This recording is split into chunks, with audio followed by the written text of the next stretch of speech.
آخر کی درود پڑھ دیجیے گا محمد و آل محمد.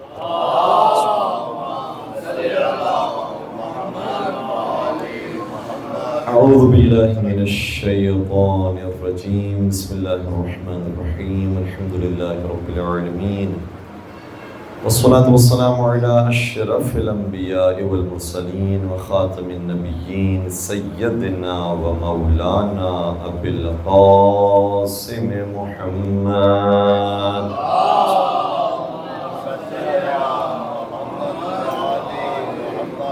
وعلى أهل بيت الطيبين الطاهرين المعصومين المظلومين الذين أذهب الله عنهم الرجس وطهرهم تطهيرا.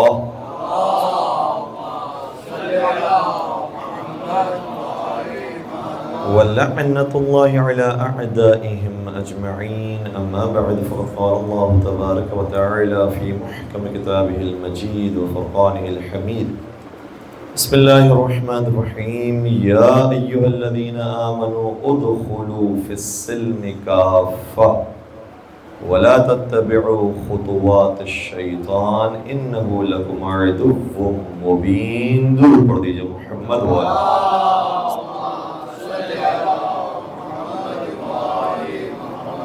عزیزان گرامی قدر انشاءاللہ ہماری کوشش ہوگی کہ بہت تیزی سے مطالب آپ کی خدمت بیان کریں، کیونکہ اس مجلس کے بعد ہمیں ایک اور مجلس کے لیے روانہ ہونا ہے.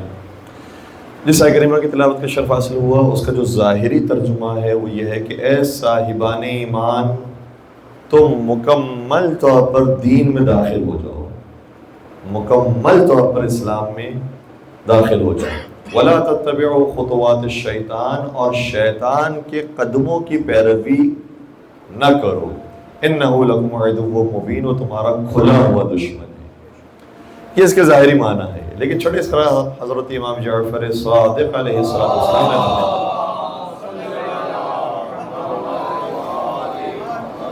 فرماتے ہیں یہاں پر اسلام میں داخل ہونے سے مراد عام اسلام نہیں ہے جس میں ٹھیک انداز میں مکمل طور پر داخل ہونا ہے، بلکہ یہاں پر اسلام سے مراد ہی ولایت امیر المؤمنین علی بن ابی طالب.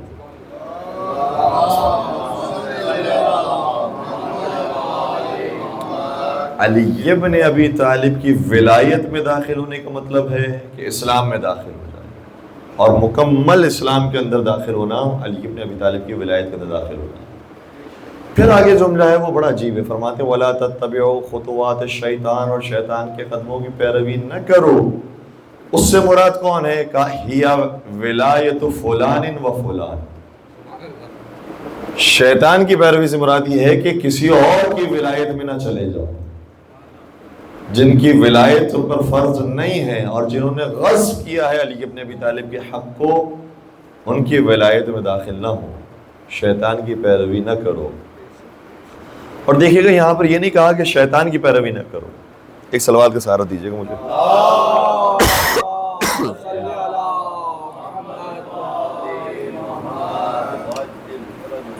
یہ فرمایا گیا کہ شیطان کے قدموں کی پیروی نہ کرو.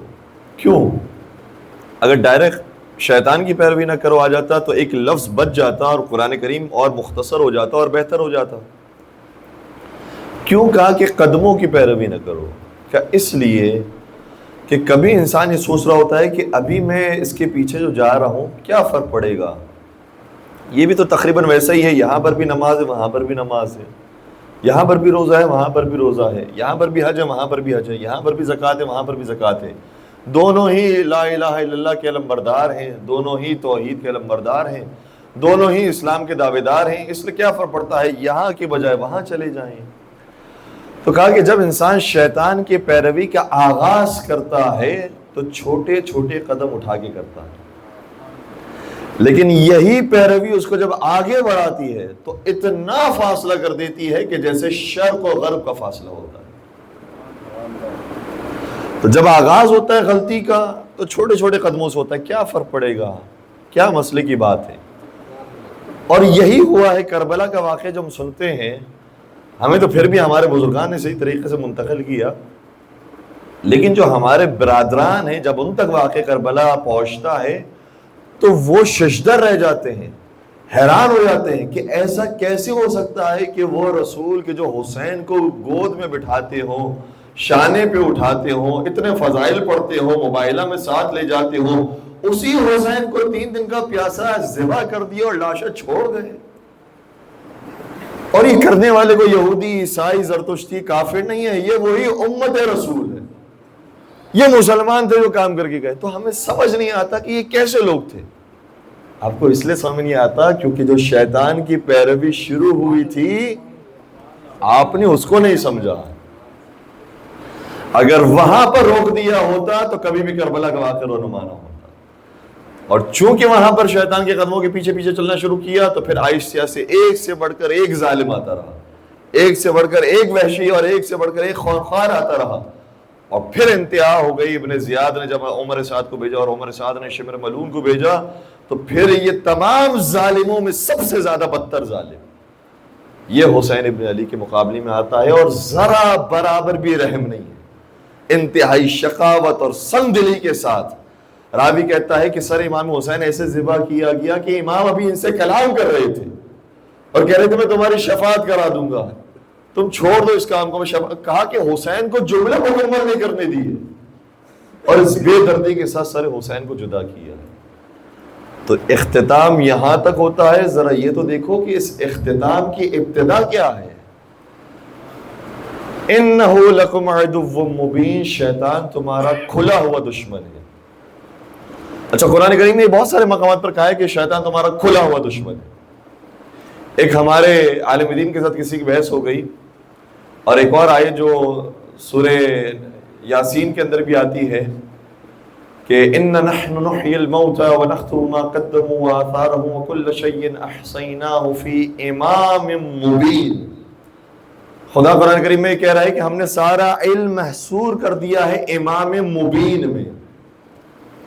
ہم یہ جملہ سننے کے بعد واہ واہ کرتے ہیں، اشش کرتے ہیں کہ امام کا ذکر ہو رہا ہے. لیکن ایک اسماعیلی ایسا تھا کہ جو شیعہ اثنا شری کے پاس آیا اور کہا کہ دیکھو قرآن یہ کہہ رہا ہے کہ یہاں پر امام مبین کے پاس سارا علم ہے. مبین کا مطلب ہوتا ہے آشکار، واضح، روشن. تو اسماعیلی کہتا ہے کہ ہمارے پاس تو جو امام ہے وہ مبین ہے، تمہارا امام تو غائب ہے، تمہارا امام تو مبین نہیں ہے. ہم تو کہہ رہے ہیں ہمارا امام مبین ہے. قرآن کے مطابق تمہیں بھی اس زمانے کے اندر امام مبین کو ماننا چاہیے اور تم امام غائب کو مان رہے ہو. وہ عالم دین کہتے ہیں کہ خدا جانتا ہے ایسے موقع پر کیسے مدد آتی ہے. جو اللہ کی مدد کے ساتھ علی کو وسیلہ بنا کر مدد مانگے تو وہ علی تو نبی کی مدد کے لیے پہنچنے والے ہیں. نبی کی امت اور نبی کے چاہنے والوں کی مدد کو کیوں نہیں پہنچیں گے؟ تو فوراً سے خیال آیا اور جواب فلودی آیا. اس سے کہا تھا کہ دیکھو ہمارے پاس تو امام مبین ہے قرآن کی آیت کے مطابق، تمہارے پاس امام مبین نہیں ہے. تو کہا کہ مجھے ایک اور آیت یاد آئی، شیطان کے بارے میں کہا اِنَّهُ لَكُمْ عَدُوٌّ مُّبِينٌ، شیطان بھی تمہارا کھلا ہوا دشمن ہے، شیطان بھی تمہارا آشکار دشمن ہے، شیطان بھی تمہارا واضح دشمن ہے. تو وہ شیطان جو عدو مبین ہے پہلے وہ دکھا دو. کہ قرآن وہی کہہ رہا ہے، وہی مبین کے لفظ شیطان کے لیے استعمال کر رہا ہے. وہ عدو مبین ہے لیکن شیطان کو دیکھا نہیں. پھر امام مبین کو دیکھنے پر اصرار کیوں ہے؟ مل کے درود پڑھ دیجئے محمد والا.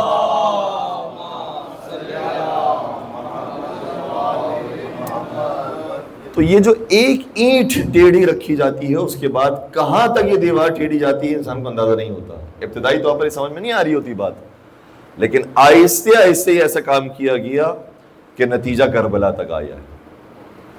اب دیکھیے گا کہ کیا کام انجام دیا گیا. سب سے پہلے جو ریاست اور حکومت نے کام کیا وہ یہ ہے کہ حضور کے پردہ فرمانے کے ساتھ ہی اہل بیت کو گوشہ نشینی پر مجبور کر دیا.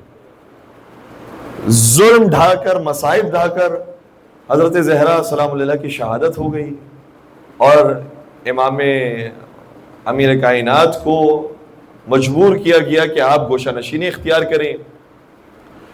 آج ایک ہمارے ایک نوجوان دوست سے ہماری ملاقات ہوئی، ان کے بہت سارے سوالات تھے اور انہوں نے پہلے سوال کرنے سے پہلے ہی ہمیں کہہ دیا کہ دیکھیں میرے والدین تو شیعہ ہیں لیکن میں یہ نہیں چاہتا کہ میں والدین کی وجہ سے شیعہ بنوں.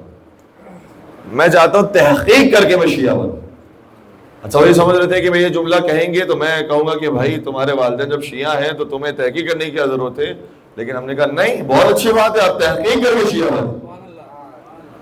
بلکہ ہم تو یہ کہتے ہیں کہ آپ اگر سنی بیک گراؤنڈ سے ہیں تو آپ تحقیق کر کے سنی بنیں. آپ اگر اسماعیلی بیک گراؤنڈ سے تحقیق کر کے اسماعیلی بنیں. آپ اگر ہندو ہیں تحقیق کر کے ہندو بنیں. آپ اگر عیسائی ہیں یہودی ہیں تحقیق کر کے عیسائی و یہودی بنیں. کیونکہ جب تحقیق کے دروازے پر آئے گا تو اسے کوئی اور دروازہ دکھائی نہیں دے گا سوائے علی ابن ابی طالب کے دروازے. اور محمد والے محمد بلند کر صلوات.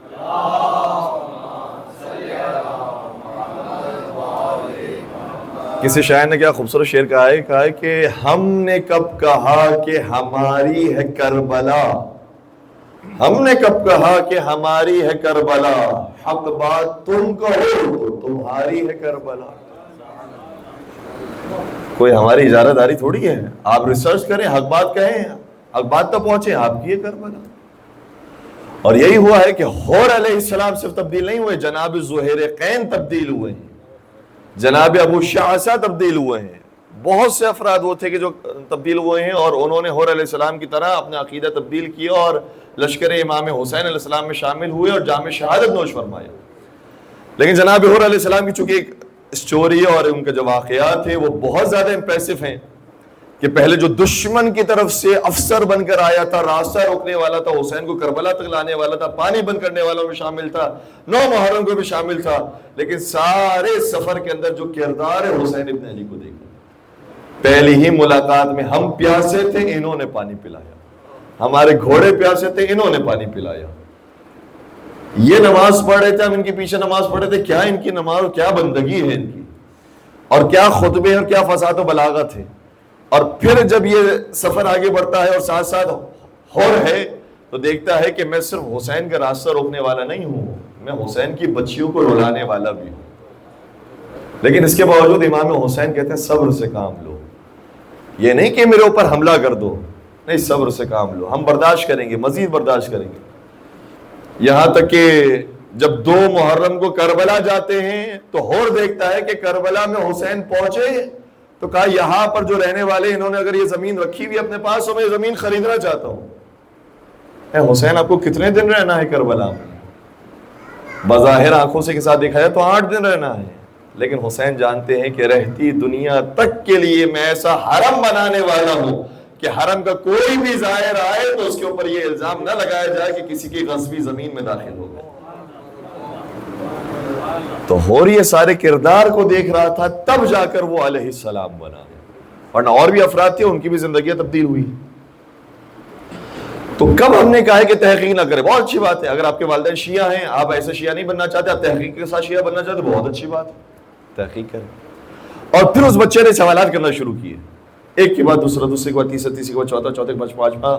اور آپ کی بھی کبھی کبھار جب ملاقات ہوتی ہے دکانوں پر یا اپنے بزنس میں شاپ پر، اور آپ کی فیملی کا کوئی اندر ایسا ہے کہ جو اس طریقے سے تحقیق کے ساتھ ایک بات ماننا چاہتا ہے اور وہ سوالات پر سوالات کرے، تو آپ سامنے سے ایک بات کہیے، کوئی بے ادبی نہیں، کوئی بے احترامی نہیں، بہت پیار محبت کے ساتھ ایک بات اسے سمجھائیے کہ دیکھیں ابھی میں پہلے سوال کا جواب دے رہا تھا، آپ نے دوسرا سوال کر دیا. پہلا سوال آپ کو سمجھ میں آ گیا، اس کا جواب کو سمجھ میں آ گیا، جواب پہنچ گئے. کبھی کبھار وہ نوجوان اتنا تیزی میں بھی بولتا ہے کہ ہاں مجھے سمجھ میں آ گیا. کہ آپ کو معلوم ہے اگر یہ جواب آپ نے مان لیا تو اس کا مطلب یہی ہے کہ پہلے سوال ہی میں آپ نے مان لیا کہ علی حق ہے. سبحان اللہ، سبحان اللہ، واہ واہ واہ. دوسرے سوال کی باری نہیں ہے. آپ جو ادھر سے ادھر ٹاپک تبدیل کیے جا رہے ہیں، اس کا مطلب یہ ہے کہ آپ صرف بحث برائے بحث کر رہے ہیں. آپ کو اگر ماننا ہے تو پہلے سوال پر ایک ٹاپک پر ہی جم کر بات کریں کہ وہ جو معاملہ ہوا تھا اس میں کون ٹھیک تھا کون غلط تھا. اب بعد مثال کے طور پر انہوں نے حضرت زہرا سلام اللہ کی شہادت کے واقعے شروع کیے. اللہم صلی علی محمد محمد. کیا یہ واقعہ پیش آیا تھا، پیش نہیں آیا تھا؟ صرف ہماری کتابوں میں ہے یا دیگر کتابوں کے اندر بھی ہے؟ آپ کا کیا خیال ہے، ایسا ہوا تھا یا نہیں ہوا تھا؟ ہم نے جواب دیا 100% ایسا واقعہ پیش آیا. کیا کہ پھر کیا ان کی کتابوں میں؟ جی ہاں ان کی کتابوں میں بھی ہے۔ اچھا تو پھر یہ بتائیے کہ مولا کائنات کی جو صاحبزادی تھی ان کی کیا ان کے ساتھ شادی ہوئی تھی؟ آپ نے ابھی پہلا سوال کا جواب قبول کر لیا ہے۔ اگر شہادت حضرت زہرا کو مان لیا ہے تو پھر یہ بھی سوال ہوگا کہ شہادت کے اسباب میں کن کن کے نام آتے ہیں، کون تھے قاتلین حضرت زہرا؟ اور جب وہ طے ہو گئے کہ قاتلین حضرت زہرا ہیں تو پھر چاہے وہ کسی سے بھی رشتہ داری بناتے رہے، چاہے علی سے چاہے نبی سے، پھر فرق نہیں پڑتا۔ پھر ایسے ایسے آپ دوسرے سوال پر آئے، جو جناب ام کلثوم کا نام استعمال کرنے کی کوشش کی جاتی ہے، جس طریقے سے علی ابن ابی طالب نے اسما بنت امیس کے ایک بیٹے محمد ابن ابی بکر کی پرورش کی تھی، اسی طریقے سے ان کی ایک بیٹی اور صاحبزادی ام کلثوم بنت اسما کی بھی پرورش کی تھی۔ ام کلثوم ان کی صاحبزادی تھی، رہتی علی کے گھر میں تھی، اور عربوں کے اندر یہ دستور ہوتا تھا کہ جو جس کے گھر کے اندر رہتا ہے اسی کے نام کے ساتھ، اسی کے باپ کے نام کے ساتھ مشہور کر دیا جاتا تھا۔ جیسے زید بن محمد کہا جاتا تھا، جبکہ حضور کے صاحبزادے زید نہیں تھے، لے پالک بیٹے تھے، منہ بولے بیٹے تھے، لیکن دنیا نے مشہور کر دیا یہ محمد کے بیٹے زید ہیں۔ تو اسی طریقے سے جناب ام کلثوم کا بھی معاملہ ہے، وہ ام کلثوم جو ان کے نکاح میں ہے وہ انہی کے ہی دوست کی صاحبزادی تھی، وہ علی ابن ابی طالب کی صاحبزادی نہیں۔ تو جب بھی کسی سے گفتگو پہلے کہیں کہ اچھے طریقے سے رک کر ایک ٹاپک پر آپ بات ختم کیجئے، اس کے بعد دوسرے ٹاپک پہ بات شروع کریں گے، ہم حاضر ہیں، لیکن پہلے ٹاپک پہ بات تو ختم ہونے دیجیے۔ پھر بات ہوتے ہوتے یہاں تک بھی آئی، مختلف موضوعات پر بات کی گئی کہ ہم بات کرتے ہیں کہ صحیح بخاری کے اندر یہ روایت صحیح نہیں ہے، یہ روایت صحیح نہیں ہے، یہ روایت ایسی ہے، یہ روایت ایسی ہے۔ تو بہار الانوار کے اندر بھی تو اتنی ساری روایتیں ایسی ہیں، میں نے خود پڑھا ہے، میں نے دکھایا ہے اپنے والدین کو، دیکھیں ایسی روایت بھی موجود ہے۔ ہم نے کہا آپ کو معلوم ہے کہ جو شیعہ تاریخ لکھی گئی ہے اور شیعہ روایتیں لکھی گئی ہیں وہ کیسے لکھی گئی ہے، کن حالات میں لکھی گئی ہے؟ جو ہمیں یہ کہتے ہیں نا کہ مولا متقیان کے زمانے سے لے کر اب تک مظالم ڈھائے گئے، تو یہ کس نے کہا کہ مظالم ڈھائے گئے، کیسے پتا چلا؟ ہمیں سب سے پہلے واقعے سے پتا چل گیا کہ جب حضور نے فرمایا تھا اے علی تو قرآن جمع کرے گا اور قرآن امت کے حوالے کرے گا تو یہ امت کبھی گمراہ نہیں ہوگی۔ علی ابن ابی طالب نے حکم رسول کے مطابق قرآن جمع کیا، اور وہ قرآن جب خلافت کے سامنے پیش ہوا تو خلافت نے لینے سے انکار کر دیا، اور خلافت ہی کی زبان سے دو جملے صادر ہوئے۔ ابھی انہوں نے کہا تھا ہمیں قرآن نہیں چاہیے، ہمیں قرآن کی ضرورت نہیں ہے، اور پہلے کچھ دیر پہلے کسی بزرگ نے کہا تھا ہمارے لیے قرآن ہی کافی ہے۔ مل کے درود پڑھ دیجئے محمد و آل محمد۔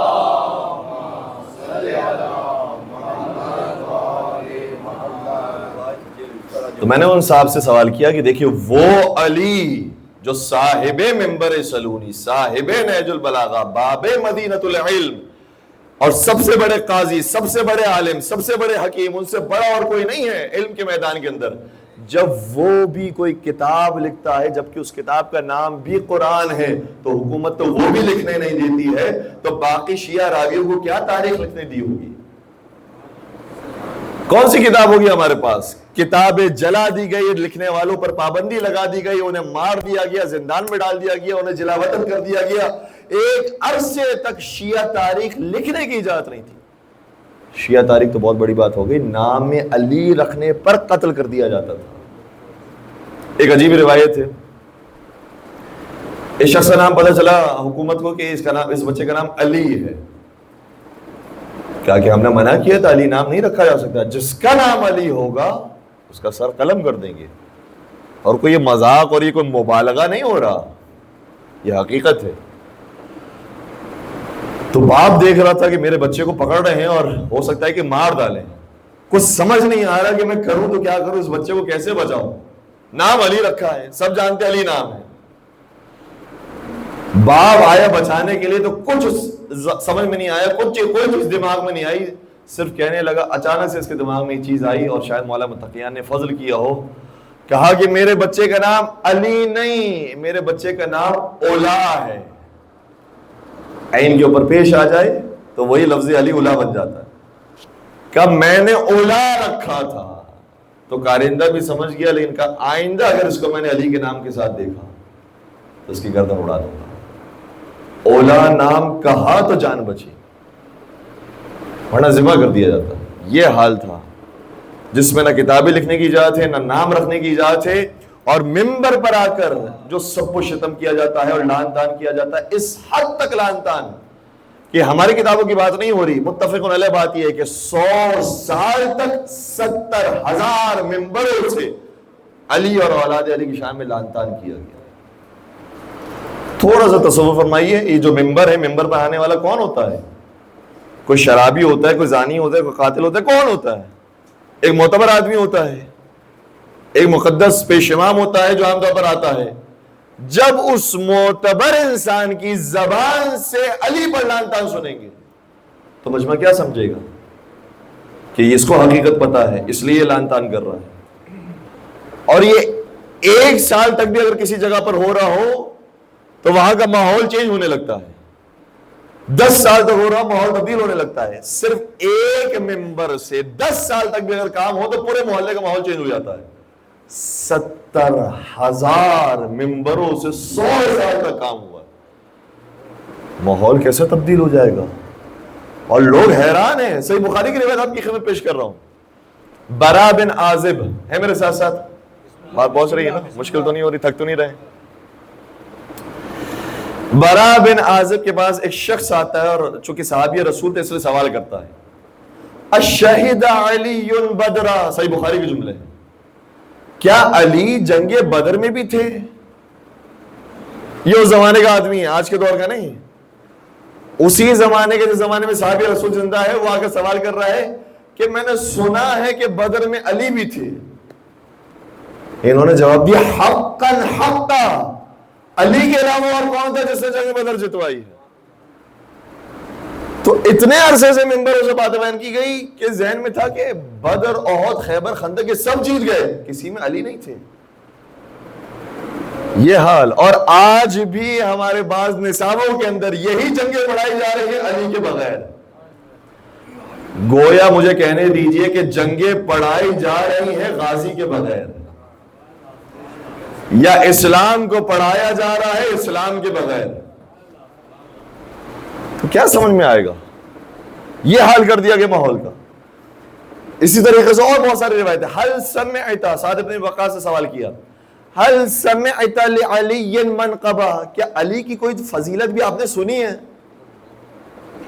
یہ آگے سوال کر رہا ہے. یہ نہیں کہہ رہا کہ آپ فضائل علی میں سے کوئی ایک فضیلت سنا دیجئے، نہیں، وہ فضائل علی کو تو جانتا ہی نہیں ہے. وہ کہہ رہا ہے کہ کیا آپ نے کوئی ایک فضیلت بھی سنی ہے؟ سعد بن وقاص نے کہا ایک کیا، میں نے تو بہت سی فضیلتیں سنی ہیں، اور پھر ایک ایک کر کے بیان کی ہے. یہ ساری روایتیں میں اس لیے بیان کر رہا ہوں کہ ماحول محسوس کیجیے کہ کس ماحول کے اندر کتابیں لکھی گئی ہیں اور کس ماحول کے اندر ہم تک کتابیں پہنچی ہیں. تو جو بحار الانوار کے بارے میں یہ کہتا ہے کہ اس کے اندر بھی ایسی روایتیں ہیں، اس کے اندر بھی ایسی روایتیں ہیں، تو بحار الانوار جب لکھی گئی ہے تو اس عالم دین کا کام یہ تھا کہ ہمارے پاس ویسے ہی اہل بیت کے بارے میں روایتیں اتنی کم ہیں کہ جو ملے فی الحال لکھ ڈالو، فی الحال اس کو محفوظ کرو، آئندہ والی نسلوں تک منتقل کرو. اس لیے انہوں نے ساری روایتیں جمع کر ڈالی، خشک و تر سب کو جمع کر ڈالا. ابھی وہ یہ نہیں کہہ رہے کہ ان روایتوں کے اندر ہم یہ بھی فیصلہ کرنے چاہ رہے ہیں اور یہ تحلیل کریں گے کہ یہ روایت صحیح ہے صحیح نہیں. کہہ رہے ابھی اتنا وقت نہیں ہے، ابھی جو مل رہا ہے لکھ ڈالو. بعد میں آنے والے علماء ہوں گے وہ اس کتاب کو دیکھ کر فیصلہ کریں گے کہ قرآن کی روشنی میں کون سی روایت صحیح ہے اور کون سی صحیح نہیں. اس لیے یہ روایتیں بحار الانوار کے اندر مل جائے گی. لیکن سوال یہ ہے کہ صحیح بخاری میں وہ روایت کیوں ملتی ہے، صحیح مسلم کے اندر وہ روایت کیوں ملتی ہے؟ تو انہوں نے کہا کون سی روایت؟ میں نے کہا یہ جو کتاب جو صحیح کہا جاتی ہے نا، اسی صحیح بخاری کے اندر آپ دیکھیے گا حضور کی 2-3 مقامات پر روایت ہے کہ حضور نے نماز پڑھائی تو ظہر اور عصر کی نماز ملا کر پڑھائی. کون ایسا ہے کہ جو صحیح بخاری کو ماننے والا ہے اور ملا کر نماز پڑھتا ہو؟ صحیح مسلم کے اندر ایسی روایت موجود ہے، حیران ہو جاتی ہے انسان کی عقل. ایک پورا چیپٹر ہے صحیح مسلم کے اندر، ویسے اس چیپٹر کا ترجمہ آپ کی خدمت بیان کرو نا تو انسان کی عقل حیران ہوئے گی کہ کہاں تک یہ بات پہنچ گئی تھی. چیپٹر کا نام ہے باب من لعنہ النبی ولیس هو اہلا لذالک. اس روایت، ان قسم کی روایتوں کا چیپٹر ہے یہ کہ اس چیپٹر کے اندر وہ روایتیں جمع کی گئی ہے جس میں نبی نے کسی کے اوپر لعنت بھیجی تھی، لیکن وہ لعنت کا مستحق نہیں تھا۔ کس نے لعنت بھیجی؟ بھائی ہم جیسا آپ جیسا کوئی آدمی تھوڑی کہ جو لعنت بھیج رہا ہوں وہ مستحق نہیں ہے، وہ نبی ہیں، وہ ما ينطق عن الهوى ان هو الا وحی یوحی ہے، ان کی زبان سے وحی الہی کے مطابق اور کچھ نکلتا نہیں ہے۔ ان کے بارے میں کہہ رہے ہیں، پورا چیپٹر بنا ہوئے روایتیں بھری ہوئی ہے صحیح مسلم کے اندر کہ نبی نے اس پر لعنت بھیجی جو لعنت کا مستحق نہیں تھا۔ یہ آپ کو کیسے پتا چلا کہ لعنت کا مستحق نہیں ہے؟ ہاں روایتوں کو دیکھے تو پتا چلتا ہے کہ آپ کو کیسے پتا چلا۔ پہلی روایت پیش کر رہا ہوں، جناب عائشہ بیان فرماتی ہیں کہ دو افراد نبی کے پاس آئے۔ اب دیکھیے راوی ہیں جناب عائشہ اور ذکر ہے دو لوگوں کا، نام موجود نہیں ہے، نام نہیں لکھے، دو آدمی آئے۔ جناب عائشہ بیان فرما رہی ہیں رسول کی خدمت میں آئے، کچھ گفتگو کی اور ایسی بات کی کہ حضور جلال میں آگے کہا تم دونوں پر لعنت ہو، اور بات ہوئی اور بات خراب ہوئی اور یہ دونوں چلے گئے۔ جب دونوں چلے گئے تو جناب عائشہ فرماتی کہ یا رسول اللہ آپ نے تو ان پر لعنت بھیج دی۔ اب یہ روایت کیسے آگے بڑھتا ہے کہ نبی نے فرمایا نعوذ باللہ نعوذ باللہ، میں بھی تمہاری طرح کا ایک بشر ہوں، مجھے بھی کبھی غصہ آ جاتا ہے، تو میں لعنت بھیجوں تو تم گھبرائے نہیں کرو، بلکہ جملہ اور آگے عجیب لکھا ہے، بلکہ اگر میں کسی پر لعنت بھیج بھی دوں تو خدا اسے رحمت بنا دیتا ہے۔ میں نے کہا یہ آپ نے رحمت کمانے کا اچھا طریقہ تلاش کیا ہے کہ نبی جتنی لعنت بھیجیں گے آپ کے لیے وہ رحمت بنتے جائے گی۔ بات ہی ختم ہو گئی۔ تو اب تو یہی فیصلہ کرنا مشکل ہو گیا کہ کون لعنت اللہ ہے کون رضی اللہ ہے۔ نبی جس پر لعنت بھیج رہے وہ رضی اللہ بن رہا ہے، اور ہو سکتا ہے وہ کہیں کہ جس سے راضی ہے وہ محبت کی وجہ سے راضی ہو رہے ہیں، تو جو رضی اللہ ہے وہ حقیقت میں لعنت اللہ ہے۔ شریعت کا مذاق بن گیا۔ جس کے نزدیک رسول ایسا ہو اس کے نزدیک علی کیسے ہوں گے، اور جس کے نزدیک رسول ایسا ہو اس کے نزدیک آل رسول کیسے ہوں گے۔ انہوں نے کچھ شخصیات کو بچانے کے لیے حتیٰ رسول کی بھی پرواہ نہیں کی، تو جو اپنی شخصیات کو بچانے کے لیے رسول کے احترام کا بھی قائل نہ ہو وہ علی کے احترام کا کیا قائل ہوگا۔ اس لیے سوال آپ سے ہے کہ آپ نے تو اس زمانے میں کتاب لکھی ہے جب آپ کو کتاب لکھنے کی اجازت تھی، جب آپ کو روایتیں جمع کرنے کی اجازت تھی، آپ کو ممبر پر آنے کی اجازت تھی، آپ کو خطبے دینے کی اجازت تھی، آپ نے اس دور کے اندر بھی جو کتاب لکھی ہے وہ بھی اتنی ماشاءاللہ کہ وہ کبھی قرآن سے ٹکرا رہی ہے، کبھی رسول کی باتوں سے ٹکرا رہی ہے، کبھی دین اسلام سے ٹکرا رہی ہے، اور خود اس کتاب سے ہی یہ ثابت ہوتا ہے۔ ہمیں تو کوئی اور کتاب لانے کی ضرورت نہیں ہے۔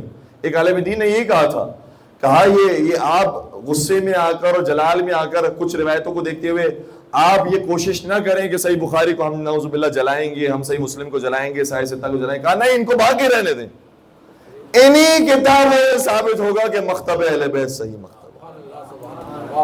مل کے درود پڑھ دیجئے محمد و آل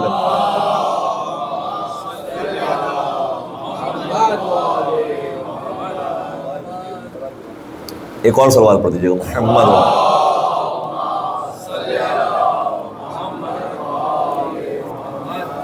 تو قرآن نے ایک مقام پر ہی کہا ہے کہ وَلَا تَلْبِسُوا الْحَقَّ بِالْبَاطِلِ وَتَكْتُمُوا الْحَقَّ وَأَنْتُمْ تَعْلَمُونَ۔ دیکھو حق کے ساتھ باطل کو جوڑنے کی کوشش نہ کرو۔ باطل کی بات ایسی ہے کہ باطل سامنے نظر آ رہا ہے کہ برا ہے، گندا ہے، اس سے تنفر آتا ہے، اس سے دل چاہتا ہے بیزاری اختیار کریں، لیکن باطل عام طور پر باطل ہی کی شکل میں کبھی نہیں آتا۔ شیطان جب گمراہ کرنے کے لیے آتا ہے تو ایک اچھے لباس میں آتا ہے کہ دیکھو تم بھی نمازیں پڑھ رہو، میں بھی نمازیں پڑھ رہا ہوں، لیکن میں اتنا نمازی اس لیے بنا ہوں کیونکہ مجھ سے فلاں گناہ ہوا ہے، تم بھی وہ گناہ کر لو گے، تم بھی ایسے نمازی بن جاؤ۔ اس طرح سے آتا ہے شیطان۔ تو باطل کے بارے میں قرآن کریم یہ کہہ رہا ہے کہ باطل کبھی بھی کوئی اس کی پیروی نہیں کرے گا، لیکن اس کی پیروی اس وقت ہوتی ہے کہ جب باطل کو حق کے ساتھ مخلوط کر دیا جائے۔ مولا متقیان کے جو فضائل ہیں وہ نبی اکرم نے بیان کیے، کتابوں کے اندر ذکر ہیں۔ لیکن اس وقت دوسروں کا بھی خیال آتا ہے کہ جب انہوں نے علی کے فضائل کے ساتھ اپنے فضائل کو جوڑنے کی کوشش کی. نبی نے فرمایا انا مدینۃ العلم وعلی بابها. دو مقامات پر صحیح مستدرک علی صحیحین میں حاکم نیشابوری نے دو مقامات پر اس روایت کو لکھا ہے. اب بالکل اسی طریقے سے لکھا. نبی نے فرمایا انا مدینۃ العلم وعلی بابها من اراد المدینہ فلیأت الباب. میں علم کا شہر ہوں، علی اس کا دروازہ ہے. اب جو شہر تک آنا چاہتا ہے وہ دروازے سے ہی آئے. سبحان اللہ سبحان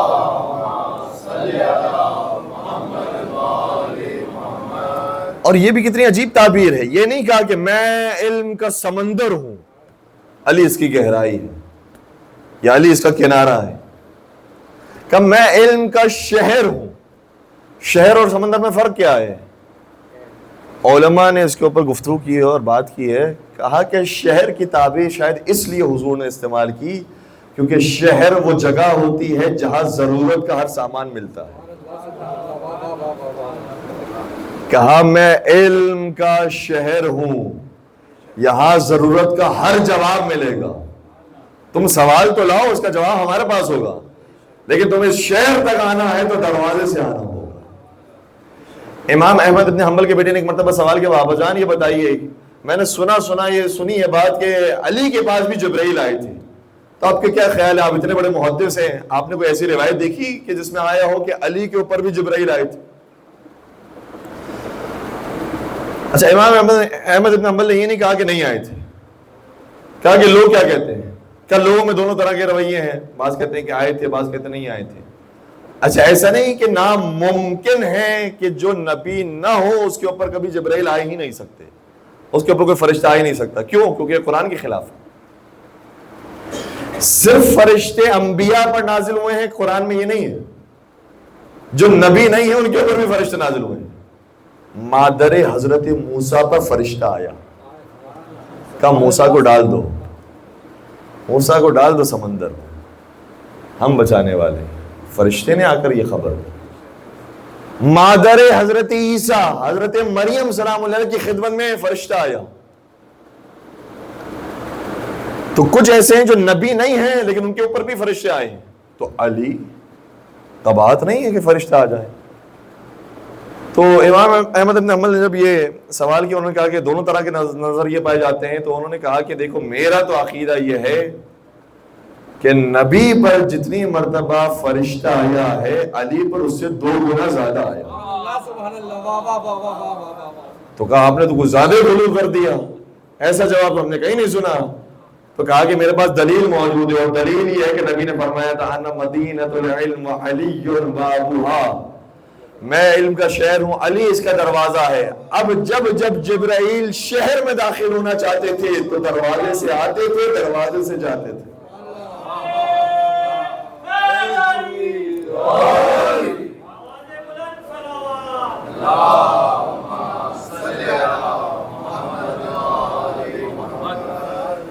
تو باطل کو کوئی نہیں مانے گا جب تک کہ وہ حق کے ساتھ مخلوط نہ کیا جائے.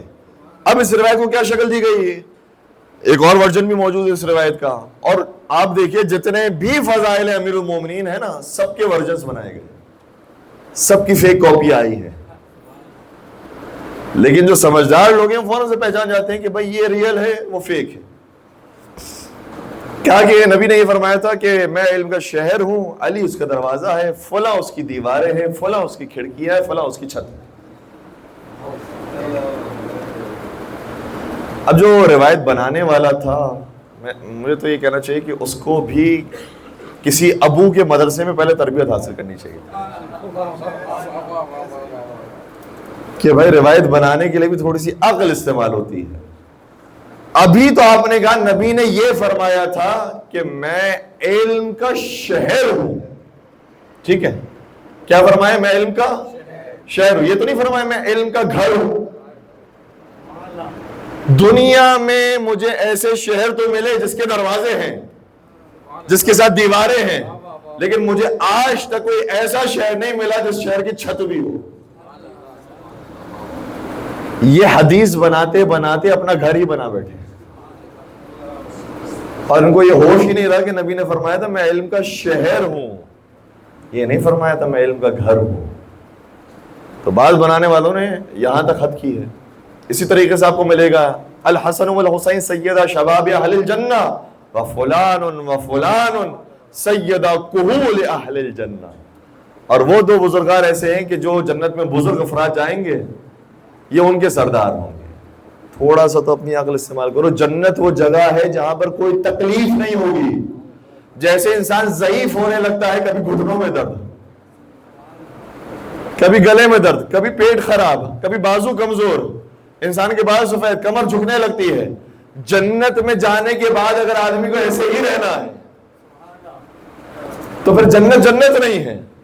جنت میں جو جائے گا وہ بغیر تکلیف کے، بغیر پریشانی کے جوان ہو کر جائے گا، اور جب جوان ہو کر جائے گا تو جوانوں کی جو سردار ہے وہ صرف حسن و حسین ہے۔ ہاں ہو سکتا ہے کہ جہنم میں کچھ ضعیف بھی لوگوں کو ڈال دیا جائے، عذاب بھی دینا، تکلیف میں ہی مبتلا کرنا ہے، تو شاید ہو سکتا ہے کہ ان سے یہ لفظ کی اشتباہ ہو گیا ہو اور ان سے غلطی ہو گئی ہو۔ تو ہر چیز کی کاپی بنائی گئی، بے شمار کاپیاں، بے شمار کام کیا گیا ہے۔ انتہا سے زیادہ علی ابن ابی طالب علیہ السلام کے فضائل کو کم کرنے کی، مٹانے کی کوشش کی گئی، اور اسی سلسلے کے اندر ایک اور کام یہ کیا کہ کچھ فضائل جو مستند تھے اور ہم تک صحیح طریقے سے پہنچے ہوئے تھے، اس کے ترجمے کو تبدیل کر دیا۔ آج ہم کہتے ہیں علی ابو تراب ہے۔ تراب، ابو تراب کا مطلب کیا ہے؟ تراب کے باپ ہیں علی، لیکن اس کے اوپر روایت بنا دی۔ کیا کہ نبی نے علی کو آواز دی، علی اٹھ نہیں رہے تھے، کئی مرتبہ آواز دی، وہ کوئی اور ہوگا جو نبی کی ایک آواز پر نہ اٹھے۔ علی تو وہ ہیں کہ جو اشارے نبی کے اوپر بھی کھڑے ہو جائے، اس لیے علی کو آواز دی، علی تک آواز نہیں پہنچی، بار بار آواز دی، پھر وہ علی کھڑے ہوئے، ان کو بلایا گیا تو ان کا لباس گرد آلود تھا۔ ہاں ابو تراب تم آ گئے۔ ابو تراب کیوں کہا؟ اس لیے کہ تمہارے لباس پہ تراب لگی ہوئی ہے، جس کے اوپر تراب لگی ہوئی اس کو کہتے ہیں ابو تراب۔ یہ مقام علی ابن ابی طالب کو گرانے کی اور گھٹانے کی کوشش کی گئی، ورنہ حقیقت یہ ہے کہ علی ہے تراب کے باپ۔ اور میں آپ کی خدمت میں آیت بھی پیش کروں گا، روایت بھی پیش کروں گا۔ قرآن کریم میں آیت آئی ہے ان مثل عیسیٰ عند اللہ کمثل آدم خلقہ من تراب۔ عیسیٰ علیہ السلام کی مثال آدم علیہ السلام کی طرح ہے۔ تم کہتے ہو عیسیٰ کے باپ نہیں تھے، آدم تو وہ ہے جس کا نام باپ بنا ماں ہے، تمہیں آدم کو پھر کیا مانو گے؟ عیسائیوں کو جواب دیا گیا کہ آدم کو پھر کیسے پیدا کیا؟ کہ پیدا کیا آدم کو تراب سے۔ تو آدم، میں اپنے لفظوں میں کہہ رہا، آدم ہوئے ابن تراب، تراب کے بیٹے، اور ہم ہوئے بنی آدم، ہم آدم کے بیٹے۔ کوئی ایسا ہے جو تراب کا باپ ہے؟ ہم ہیں آدم کی اولاد، آدم ہے تراب سے، اور جو تراب کا باپ ہے اسے کہتے ہیں ابو تراب، حضرت علی ابن ابی طالب علیہ السلام۔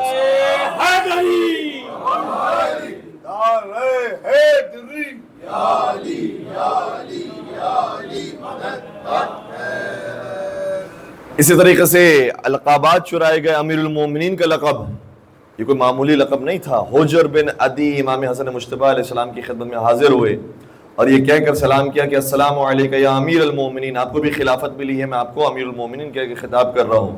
تو امام حسن مجتبی کو جلال آ گیا کہ خبردار، امیر المومنین اتنا عظیم لقب ہے جو صرف ہمارے باولوں کو ملا۔ یہ شان ہے لفظ امیر المومنین کی۔ امام حسن کہہ رہے ہیں میں امیر المومنین نہیں ہوں، علی ابن ابی طالب امیر۔ اور وہ بھی جو ہم روایت سنتے رہتے ہیں الحسن والحسین سیدہ شباب اہل الجنہ، حسن و حسین جنتی نہیں ہیں، جنتیوں کے سردار ہیں۔ حسن و حسین جنت کے سردار ہیں، اب اس سے بڑا کیا درجہ ہوگا؟ لیکن کہا نہیں، علی کا درجہ اس سے بھی بلند ہے۔ اور یہ روایت میں اپنی کتاب سے پیش نہیں کر رہا ہوں، صحیح ترمذی کے اندر بھی یہ روایت موجود ہے، سنن ابن ماجہ کے اندر بھی یہ روایت موجود ہے کہ حضور نے فرمایا الحسن والحسین سیدا شباب اہل الجنہ وابوہما خیر منہما۔ حسن و حسین تو جنت کے سردار ہے، لیکن جو ان دونوں کے بابا جان ہیں وہ ان دونوں سے افضل ہے. یہ ہے علی ابن ابی طالب، اور اس علی کے اوپر اتنا ستم ڈھایا گیا. خود ان کے گھرانے پر جو مظالم ہے اپنے مقام پر، جو فکری اعتبار سے برین واشنگ کی گئی، علی ابن ابی طالب پر سب و شتم کر کے، لعن طعن کر کے، اور پھر نام علی لکھنے پر پابندی لگا کر شیعہ نے حیدر کرار کو قتل کر دیا. نام علی ابن ابی طالب ختم ہو چکا تھا، حسین ابن علی نے علی کا نام زندہ کیا. کربلا کے میدان میں امام حسین نے جب یہ سوال کیا کہ میں نے اپنا تعارف کروا دیا، میں رسول کا بیٹا ہوں، میں علی و زہرا کا لال ہوں، میں حسن کا بھائی ہوں، میں جنت کے جوانوں کا سردار ہوں، میرے چچا جناب جعفر طیار، میرے بابا کے چچا جناب حمزہ سید الشہداء، ہم قرآن کے وارث ہیں، ہم کعبے کے وارث ہیں. تعارف کروائے اپنا. اس کے بعد کہا کہ کیا خیال ہے، میں جو بات کہہ رہا ہوں وہ ٹھیک کہہ رہا ہوں یا نہیں کہہ رہا ہوں؟ جب سامنے سے جواب آیا تو بڑا عجیب جواب آیا. کہا اے حسین، ہم تمہیں خوب جانتے ہیں کہ تم کون ہو، لیکن تجھے مارنا اس لیے چاہتے ہیں بغضا لابیک، کیونکہ دشمنی تیرے باپ سے ہے. بابا علی ابن ابی طالب نے کیا کیا ہے؟ ہاں، علی ابن ابی طالب نے حکم رسول کے مطابق ان کے بزرگوں کو مارا تھا. دعائیں ندوہ کا جملہ یہ ہے، احقادا بدریتا و خیبریتا و حنینیتا و غیرہن. ان کے دلوں میں جو بغض اور کینہ تھا وہ بدر میں جو ان کے بزرگ مارے گئے تھے اس کا بغض اور کینہ تھا، خیبر میں جو مارے گئے تھے، حنین میں جو مارے گئے تھے، دوسری جنگوں میں مارے گئے تھے. اور یزید بھی جب یہ کہتا ہے وہ یہ نہیں کہتا کہ میری جنگ حسین کے ساتھ ہے. کہا نہیں، حسین کا بھی ایک سلسلہ ہے، ایک ہمارا بھی سلسلہ ہے. میں نے اپنے بزرگوں کا انتقام حسین سے لے لیا. لیت اشیاخی ببدر شہدو جزع الخزرج من وقع العسل. کاش میرے وہ بزرگ جو بدر میں مارے گئے تھے علی ابن ابی طالب کے ہاتھوں سے، وہ آج زندہ ہوتے تو مجھے آ کر شاباش دیتے کہ تو نے علی کا بدلہ علی کے بیٹے حسین سے لے لیا. یہ یزید نے بتایا ہے، میری اور حسین کی سے دشمنی نہیں ہے، ایک سلسلہ چلا آ رہا ہے. تو حسین ابن علی نے مولا متقیان کی گویا نیابت کی، جانشینی کی، ان کے مقام پر فائز ہوئے اور علی بن کر جہاد کیا. دشمنی علی سے تھی، نکالی حسین سے گئی. لیکن انبیاء کے اوپر بھی ایسے امتحانات اور آزمائشیں نہیں آئی ہیں کہ جیسے علی اور اولاد علی پر آئی. حضرت یعقوب کے امتحان کا ذکر ملتا ہے اور ان کے بیٹے کے بھی امتحان کا ذکر ملتا ہے. حضرت ابراہیم کے امتحان کا ذکر ملتا ہے، ان کے بیٹے کے امتحان کا بھی ذکر ملتا ہے. تو ایسے ہیں زمانے کے اندر مثالیں کہ جس کے اندر باپ کا بھی امتحان لیا گیا اور بیٹے کا بھی امتحان لیا گیا. لیکن ہائے علی، تیرے صرف بیٹوں سے امتحان نہیں لیا گیا، تیری بیٹیوں سے بھی امتحان.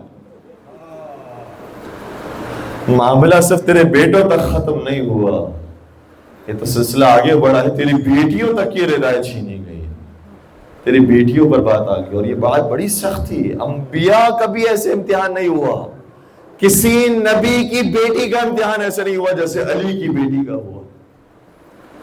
عزادارو، کربلا کے اندر اب 10 محرم کی تاریخ گزر گئی، امتحان حسین ختم شد، امتحان زینب شروع شد.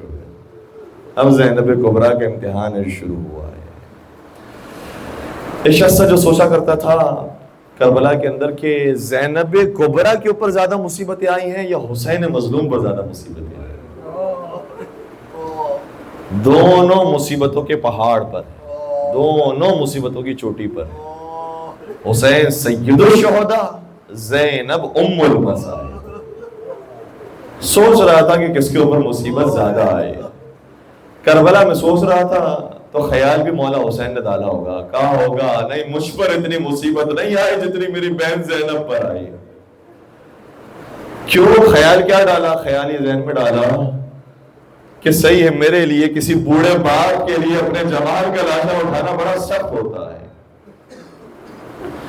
میں نے اپنے جوان کا لاشا اٹھایا ہے، لیکن میں جب جوان کا لاشا اٹھا رہا تھا نا تو زینب بھی ساتھ ساتھ تھی۔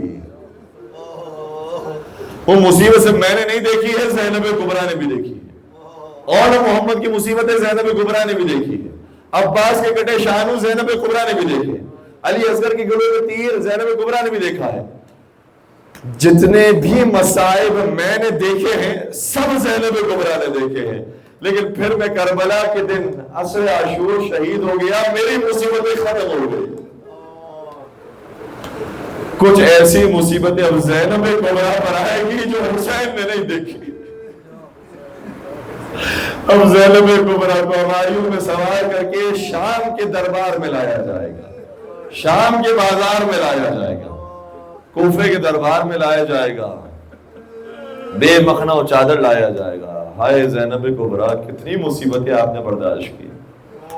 خدا نہ کرے میں کوئی بددعا نہیں دے رہا، سب کی انشاءاللہ خدا بیٹیوں کو سلامت رکھے، بہنوں کو سلامت رکھے، لیکن میں ایک تصور پیش کرنے کی کوشش کر رہا ہوں، میں اپنی مثال پیش کر رہا ہوں۔ خدا نہ کرے حتیٰ اگر پولیس والے بھی بہن کو لے جائیں، برداشت کرنا بڑا مشکل ہوتا ہے۔ کوئی عام سے اجنبیوں کے سامنے بھی اگر بہن کو دیکھا جائے،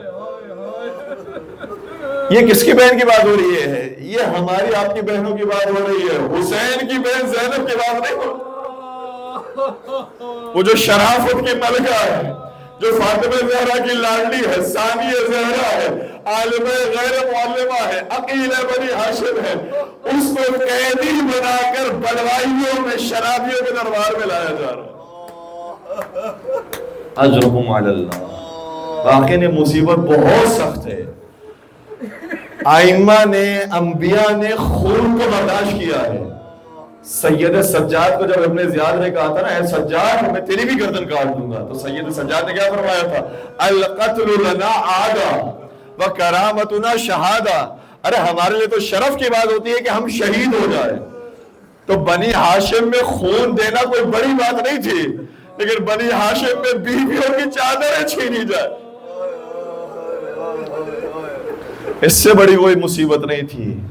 بس عزاداروں میں کچھ جملے زیارت ناہیہ کے پیش کرنا چاہوں گا اگر میرے ساتھ ہیں۔ زیارت ناہیہ میں کون کہتا ہے؟ ہمارے وقت کا امام کہہ رہا ہے۔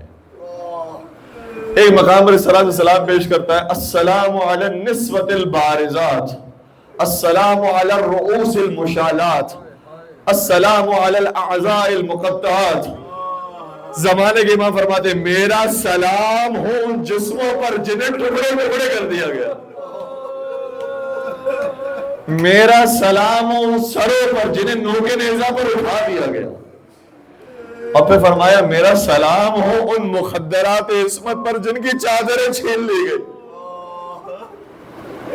پھر فرماتے ہیں فلا ان اخرتنی الدہور لأندبن لك صباحا ومساء وَلَأَبْكِيَنَّ لَكَ بَدَلَ الدُّمُوعِ دَمًا۔ اے مولا حسین، کاش میں بھی کربلا میں ہوتا تو میں بھی آپ کی نصرت کرتا، میں بھی اپنی جان آپ پر قربان کرتا، لیکن اگر زمانے نے مجھے مؤخر کر دیا ہے تو میں کربلا کو صبح بھی یاد کرتا ہوں، شام بھی یاد کرتا ہوں، دن بھی یاد کرتا ہوں، رات بھی یاد کرتا ہوں، اور ایسے روتا ہوں، اتنا روتا ہوں کہ آنکھوں سے پانی کے قطرے نہیں خون کے قطرے ٹپکتے ہیں۔ یہ میں نے کیا کہہ دیا، آپ نے کیا سن لیا؟ جب میں جملے سنتا ہوں تو مجھے خیال آتا ہے اگر زمانے کے امام خون کے آنسو روتا ہے تو پھر تو ہمارے آنسو آنسو کہلانے کے لائق ہی نہیں ہے۔ ہم کیا روتے ہیں حسین پر، ہم کیا روتے ہیں کربلا والوں پر جیسے زمانے کے امام روتے ہیں۔ کسی نے خواب میں زمانے کے امام کو دیکھا، سوال کیا مولا یہ آپ ہی نے فرمایا ہے آپ خون کے آنسو روتے ہیں؟ کہا کہ ہاں میں خون کے آنسو روتا ہوں۔ کہ مولا مجھے پھر یہ بتا دیجئے کون سی مصیبت ایسی ہے جس کو یاد کر کے آپ خون کے آنسو روتے ہیں؟ زمانے کے امام خاموش۔ سوال کرنے والے نے کہا کہ میں سوال کروں، کیا آپ علی اکبر کے گرنے پر خون کے آنسو روتے ہیں؟ جب بوڑھا باپ جوان کے لاشے کو اٹھانے کے اس منظر کو یاد کر کے خون کے آنسو روتے ہیں؟ زمانے کے امام نے اتنا فرمایا، نہیں اکبر کی مصیبت بڑی مصیبت ضرور تھی، لیکن جس مصیبت پر میں خون کے آنسو روتا ہوں، اگر وہ مصیبت اکبر بھی دیکھ لیتے تو اکبر بھی خون کے آنسو روتے۔ تو کہا کہ کیا پھر وہ ابو الفضل عباس کی مصیبت تھی کہ جب زمین کربلا پر گرے تو بغیر شانوں کے ساتھ گرے، سر کے بل گرے، اس مصیبت کو یاد کر کے روتے ہیں؟ امام زمانہ فرماتے ہیں عباس کی مصیبت بڑی مصیبت تھی، لیکن میں جس مصیبت پر خون کے آنسو روتا ہوں نا، اگر عباس بھی اس مصیبت کو دیکھ لیتے وہ بھی خون کے آنسو روتے۔ کہ پھر مولا لگتا یہ ہے کہ آپ حسین کے جو 12 ضربوں کے ساتھ سر کو جدا کیا گیا اور اس پیاسے کے سر کو دو کے نیزہ پر چڑھا دیا گیا، اس مصیبت کو یاد کر کے آپ بہت روتے ہیں، آپ خون کے آنسو روتے ہیں کہ میرے جد حسین کی مصیبت بڑی مصیبت ہے، لیکن میں اس مصیبت میں بھی خون کے آنسو نہیں روتا، بلکہ اگر حسین بھی اس مصیبت کو دیکھ لیتے حسین بھی خون کے آنسو روتے۔ کہ مولا ساری مصیبتیں تو ختم ہو گئی، پھر اب کون سی مصیبت ایسی جس پر آپ خون کے آنسو روتے ہیں؟ مولا نے فرمایا جب حسین کی شہادت ہو گئی، یہ بے غیرت فوج اشتیہ خیمے پر حملہ کرتی، فاطمہ زہرا کی لاڈیوں کے سروں سے چادریں چھینی جاتی، قیدی بنایا جاتا ہے، اسیر بنا کے بھلوائیوں کے درمیان لایا جاتا ہے، شرابی شراب پی رہا ہے، زینب کی فاطمہ کی بیٹی کھڑی ہے، یہ منظر دیکھنا ہمارے لئے گوارا ہے۔ میں اپنی پھوپھی زینب کبریٰ کی بے مخنگی و چارگی پر خون کے آنسو روتا ہوں، اگر عباس و حسین بھی ہوتے وہ بھی خون کے آنسو روتے۔ میں کہوں گا ایک جملہ ہے زمانے کے امام، آپ تو کربلا کے موقع پر نہیں تھے، ابھی آپ اس آنکھ سے دیکھتے ہیں تو خون کے آنسو روتے ہیں، بس مجھے اتنا بتا دیجئے وہ بیمار امام جو اپنی آنکھوں سے زینب کبریٰ کے ننگے سر کو دیکھ رہا ہے، وہ بیمار امام 35 سال تک زندہ رہا، وہ کون سے آنسو رویا ہے، وہ کتنی مرتبہ خون رویا۔